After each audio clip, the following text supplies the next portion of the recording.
مصیبت میں انسان دو طرح سے گزرتا ہے. جب اللہ کے ساتھ نہیں ہو آپ تو بھی آپ مصیبت سے گزرو گے، اللہ کے ساتھ بھی مصیبت سے گزرو گے. پھر اللہ کے بغیر گزرے گے تو ڈیمیج کر کے گزرو گے اپنے آپ کو. دعا جبر میں مقدر میں استثناء ہے. یہ جادو ہوتا کس پہ پتہ ہے آپ کو؟ جزوی جزوی غم ضرور ڈالیں گے، جزوی جزوی خوف ضرور ڈالیں گے.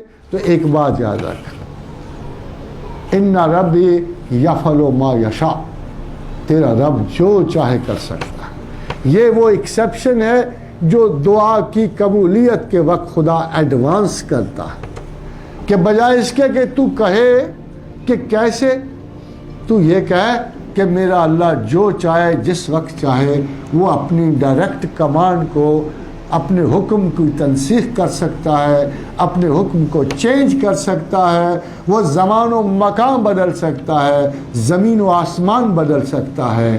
اس کی طاقت کو، اس کے مکمل اختیار کو کوئی کسی قسم کی جبریت مطلق بھی نہیں روک سکتی. اور یہ دعا ہے. دعا جبر میں ایک مکمل استثناء ہے. دعا جبر میں استثناء ہے، مقدر میں استثناء ہے. حضور گرامی مرتبہ نے فرمایا کہ جو لوگ جس بندے سے خوش ہوں اور اس کے کار خیر کی وجہ سے، تو اگر اس کے لیے لوگ دعا کرتے ہیں تو اللہ اس کی زندگی بڑھا دیتا ہے. اب سنیے کہ لوگوں کا تو خیال یہ کہ زندگی بڑھ ہی نہیں سکتی، اور ادھر رسول اکرم صلی اللہ علیہ وسلم فرماتے ہیں کہ اللہ اس شخص کی زندگی بڑھا دیتا ہے کہ جو لوگ جس کے لیے مسلسل دعا فرماتے ہیں. اب سنیے خداوند کریم نے کہ دعا بلا کو ٹالتی ہے، اور اس کے 3 فیزز ہیں، 3 آسپیکٹس ہیں. ایک تو آنے والی رک جاتی ہے، جو بلا آنے والی ہے رک جاتی ہے، جو آ جاتی ہے تھم تھم کے گزر جاتی ہے، جو آ چکی ہوتی ہے اس کے ثواب میں آپ کو فائدہ، اس کے تحمل میں. مصیبت میں انسان 2 طرح سے گزرتا ہے. مصیبت کا پورا اثر لے کے گزرتا ہے، شوگر لے کے گزرتا ہے، یورین اور بلڈ یوریا لے کے گزرتا ہے، بلڈ پریشر لے کے گزرتا ہے، گردے خراب کر کے گزرتا ہے. جب اللہ کے ساتھ نہیں ہو آپ تو بھی آپ مصیبت سے گزرو گے، اللہ کے ساتھ بھی مصیبت سے گزرو گے. فرق یہ ہے کہ اگر اللہ کے بغیر گزرے گے تو ڈیمیج کر کے گزرو گے اپنے آپ کو. کوئی بڑے سے بڑا ڈیمیج تمہیں ہو چکا ہوگا، جسم کی بربادی کر کے گزرو گے، ایسی بلائیں لے کے نکلو گے کہ پھر وہ لمحہ مرگ تک آپ سے درست نہ ہوں گی. اور اگر اللہ کے ساتھ گزرو گے تو آپ انٹچڈ گزرو گے، بلاؤں سے محفوظ گزرو گے. رسیدہ بود بلائے ولے بخیر گزشت. پہنچتی ہے مصیبت سے گریز نہیں، اللہ خود جو پہنچاتا ہے.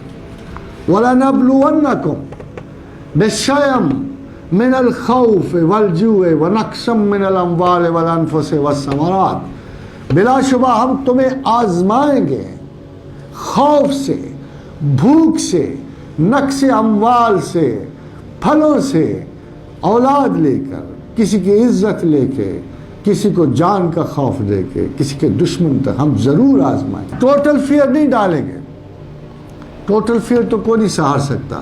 جزوی جزوی غم ضرور ڈالیں گے، جزوی جزوی خوف ضرور ڈالیں گے. پھر تمہارا کیا رویہ ہونا چاہیے؟ کیا رویہ ہونا چاہیے؟ اگر تمہارا ایک سادہ سا رویہ ہے تو یہ نہیں کہا، دیکھو مصیبتوں میں گھرے ہوئے آدمی کو یہ نہیں کہا کہ تم پہ لعنت ہو، تم مصیبت کے سزاوار تھے. یہ نہیں کہا کہ تم مصیبت سے مر کے نکلو گے. کہا وَبَشِّرِ الصَّابِرِينَ الَّذِينَ إِذَا أَصَابَتْهُمْ مُصِیبَةٌ، کہ مبارک دو میری طرف سے ان لوگوں کو جو مصائب میں پڑے، جو رکے، جنہوں نے صبر کیا اور کہا قالوا انا للہ و انا الیہ راجعون، کہ بے شک یہ تمام مصائب میرے اللہ کی طرف سے ہیں اور اللہ ہی کی طرف چلے جائیں گے. تو کیا یہاں آپ کا حوصلہ بڑھنے کے علاوہ کیا آپ کا فائدہ ختم ہو گیا؟ نہیں، ختم نہیں ہوا۔ اللہ اس سے کچھ اور آگے جاتے ہیں، فرماتے ہیں جن لوگوں نے یہ ایٹیچیوڈ اختیار کیا، جن لوگوں نے یہ دعا مانگی، یہ تصوف کی سب سے بڑی اپروچ ہے، اِنَّا لِلَّهِ وَإِنَّا إِلَيْهِ راجعون، کہ ہر غم و بلا و خوشی، حزن و ملال اللہ کی طرف سے آتا ہے اور اللہ ہی کی طرف لوٹ جاتا ہے۔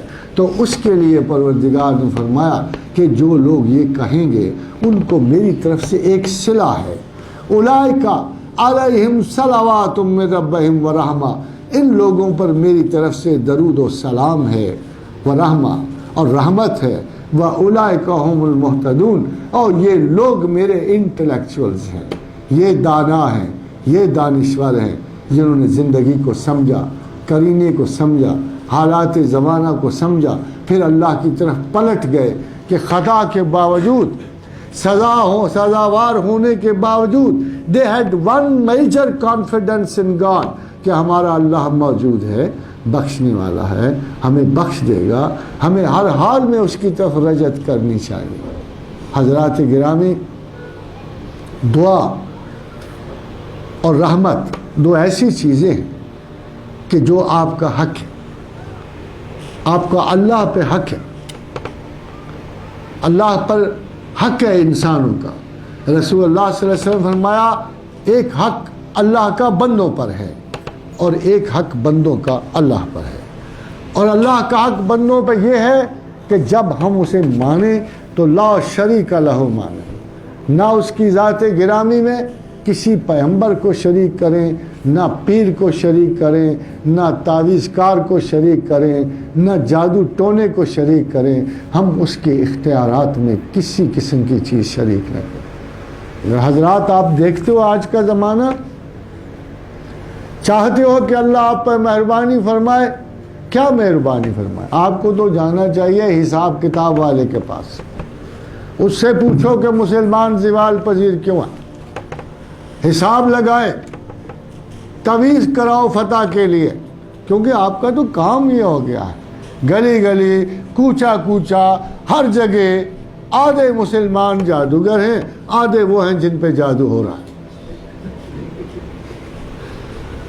ایک خاتون جب جاتی ہے تعویذ کے لیے تو پتہ یہ لگتا ہے کہ یہ واحد معصومہ ہے، باقی کی ساری فیملی گنڈے والی ہے تعویذ کرنے والی۔ کیوں کہ وہ پہلے گلا یہ کرتی ہے میری ساس تعویذ کر رہی ہے، میری ماں کر رہی ہے، میری بہن کر رہی ہے، میری بھابیاں کر رہی ہیں، میری نندیں کر رہی ہیں۔ گویا اگر ایوریج دیکھی جائے تو پاکستان اور انگلستان کی ایوریج یہ ہے کہ فیملی میں 1 against 10 تعویذ کرنے والے اور ایک بیچاری پہ تعویذ ہو رہے ہوتے۔ اتنی ہاربل پروپورشن میں جا کے اب خدا کہاں سے دخل دے گا اس میں؟ کیونکہ تعویذ کار صرف دکھ سکھ میں نہیں شرکت کر رہا، وہ تو آپ کا رزق بند کر رہا ہے، رزق جو اللہ نے دینا کہ میں پالتا ہوں، اب وہ تعریف تو نہیں ہو سکتی کیونکہ تعویذ والا بیٹھا ہوا ہے جو رزق بند کر رہا ہے۔ آج سیل کٹ ہو گئی، آج کسی کی کیتا نہیں، اس مہینے کوئی آمدنی کٹ گئی ہے، جناب تعویذ سے نہیں ہوئے کچھ۔ Now if this is the condition, this is the condition of your faith، کہ آپ ساری کی ساری زندگی جو ہے اپنے امن کو، سکون کو جادوگروں کے حوالے کر دو۔ یہ جادو ہوتا کس پہ پتہ ہے آپ کو؟